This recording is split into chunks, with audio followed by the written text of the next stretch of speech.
Firasat saya pernah menyebut di kalangan jentera pemuda sudah tentu saya tadi pun sepanjang hari dengan jentera wilayah persekutuan kita dah habis 5 negeri dah. Dan saya sebagai ketua jentera di peringkat sayap pemuda sudah tentu kita membayangkan kepada jentera kita supaya bersiap sedia kerana paling lama pun macam saya katakan 9 bulan dan saya menjangkakan paling awal pun 2 bulan. Maknanya bila-bila masa boleh berlaku. Tetapi hasilnya saya ingin tekankan ramai orang tanya kenapa pemuda ini beria sangat. Pemuda daripada awal kita ada prinsip kita dan ada pendirian. Waktu perubahan kerajaan pada 1 Mac 2020 atau lebih tepat lagi setelah Tun Dr. Mahathir meletakkan jawatannya pada 24 hari bulan Februari 2020. Runtuhnya kerajaan Pakatan Harapan secara rasmi. Tak tahulah apa yang dia mimpi sehingga dia tengah hari itu dihantar surat letak jawatan, tetapi pokoknya bila dia letak jawatan seluruh kerajaan Pakatan Harapan itu runtuh. Apa juga orang nak kata langkah Sheraton ke ataupun pengkhianatan dan sebagainya, itu masalah PH yang mereka berantakan antara tim Anwar dengan tim Mahathir yang kononnya menjanjikan untuk menyerahkan jawatan Perdana Menteri.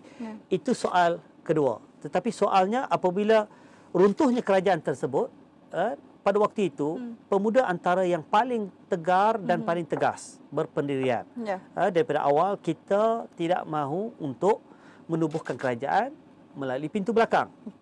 Kerana mandat yang diperolehi oleh rakyat adalah melalui PRU. Dan kita harus hormatinya. Tetapi waktu itu kalau ingat lagi pada 25 hari bulan apabila ahli-ahli parlimen diminta menghadap Yang di-Pertuan Agong pada waktu itu, terpecah kepada 3 kelompok besar. Satu kelompok yang mencadangkan sebab tuanku nak tahu setiap orang kena menandatangan di depan tuanku siapa calon Perdana Menteri.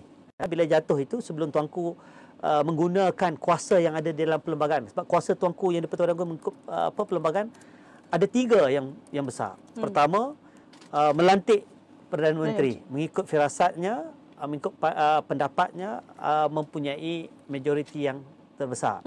Yang kedua, untuk menolak sekiranya dipersembahkan oleh Perdana Menteri untuk membubarkan parlimen. Dia tidak ada kuasa membubarkan, tetapi baginda mempunyai kuasa untuk menolak cadangan. Dan yang ketiga, untuk menentukan tarikh ataupun pengurusikan majlis raja-raja. Ini tiga kuasa daripada Tuanku Agong. Sebab itulah pada 25 hari bulan Februari itu, kalau kita ingat balik, ada semua ahli parlimen diminta menghadap dan menyatakan pendirian. Dan setelah pendirian itu dinyatakan, ada 3 kelompok besar. Satu kelompok PH yang mencadangkan nama Datuk Seri Anwar. Satu lagi kelompok PH yang serpihan, yang berpecah sama-sama dia, yang mencadangkan Tun Dr. Mahathir. Manakala Barisan Nasional campur dengan PAS dan lain-lain ini tetap dengan pendirian untuk kita membubarkan parlimen. Jadi di situ tidak ada siapa pun yang punya majoriti. Tapi akhirnya kita tahu bahawa waktu itu baru bermulanya pandemik. Tuanku yang di-Pertuan Agong dengan kebijaksanaannya mencadangkan supaya kita berkompromi kerana ada faktor perlembagaan menyatakan bahawa tuanku tidak ada kuasa membubarkan. Ada juga isu dari segi pandemik, dari segi kesihatan yang diberikan pandangannya. Akhirnya kita pun bersetuju untuk mengangkat Tan Sri Muhyiddin Yassin. Di situlah kita kompromi 1 Mac Tan Sri Muhyiddin Yassin menjadi Perdana Menteri.